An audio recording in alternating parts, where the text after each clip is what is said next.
les gens ne s'en rendent pas forcément compte ici, mais flotte partout à l'intérieur de ce musée la présence de Pierre Soulages, qui est un petit peu comme notre ange tutélaire.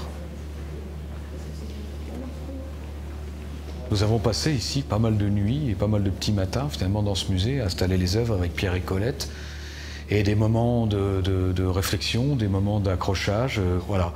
Et ce musée-là, il a été créé avec un artiste, c'est un musée vivant, et c'est comme si vous aviez une exposition temporaire qui n'arrête jamais.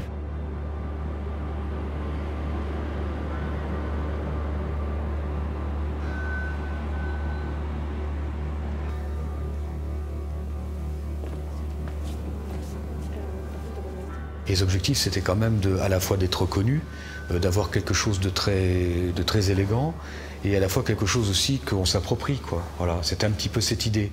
Et on ne voulait pas non plus un uniforme, on voulait plutôt quelque chose qui soit sorti avec l'esprit du musée, et avec l'esprit des gens qui travaillent ici, qui sont au fond très très proches du public.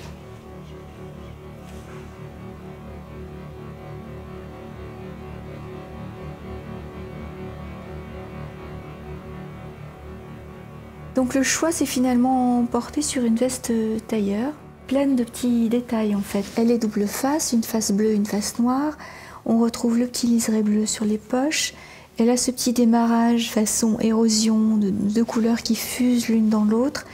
Donc des boutons en zamac rouillé là. Et lorsqu'on porte la veste, on a comme des effets de moirage, c'est-à-dire que la couleur bleue vient un petit peu comme en surface, elle apparaît un petit peu au niveau des épaules, au niveau des coudes, donc on voit le bleu de l'envers.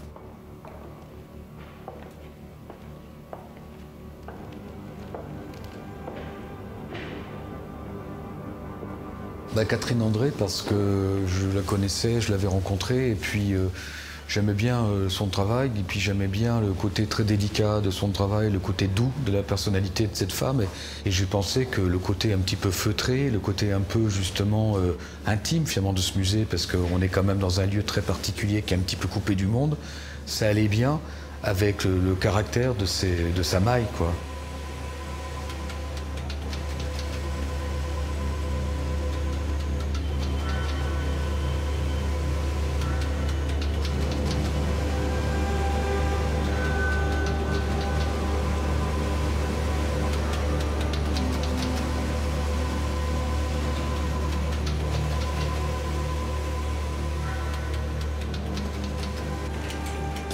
On a opté pour un mélange de coton, une maille double face, une face coton et une face viscose pour le confort.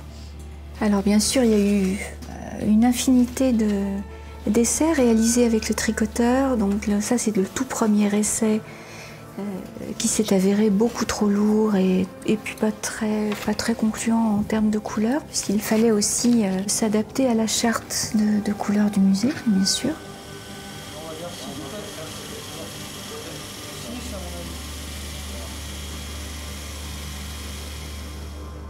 Et la poche. Et ensuite, toutes les traces de craie, elles partent à la vapeur. Non, elles partent elles sont assemblées.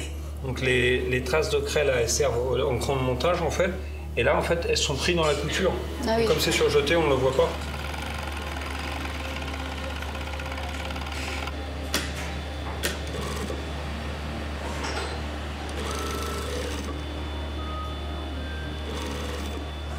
On a proposé tout un dressing code avec cette veste. T-shirt ou polo noir, pantalon cigarette ou slack noir, plutôt des sneakers en cuir pour pas faire de bruit quand on se déplace, un petit peu comme des chats. Ça, des gens présents mais pas trop, reconnaissables.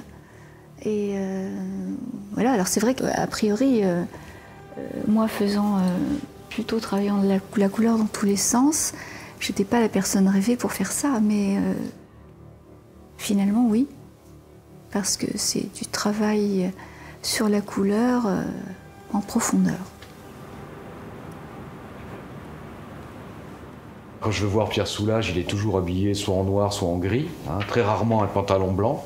Et je l'ai connu que comme ça, Pierre Soulages. Voilà, c'est des codes, c'est des codes vestimentaires, et le noir, c'est la simplicité. Le noir, c'est la sobriété. Le noir, c'est le graphisme. C'est pas du tout ni la tristesse, ni quoi que ce soit. Je crois que le noir, c'est vraiment un état d'esprit. Voilà. Je voulais rajouter aussi que toutes les vestes sont griffées à votre nom. Sur l'étiquette de compo, sur le côté, on a rajouté votre nom. Ça vous va très bien. J'avais prévu. Ah, Léonie, ça vous va très bien. C'est pas franchement noir. Il a des reflets bleus, ce noir. Oui, c'est donc, ça. on peut mettre du bleu marine.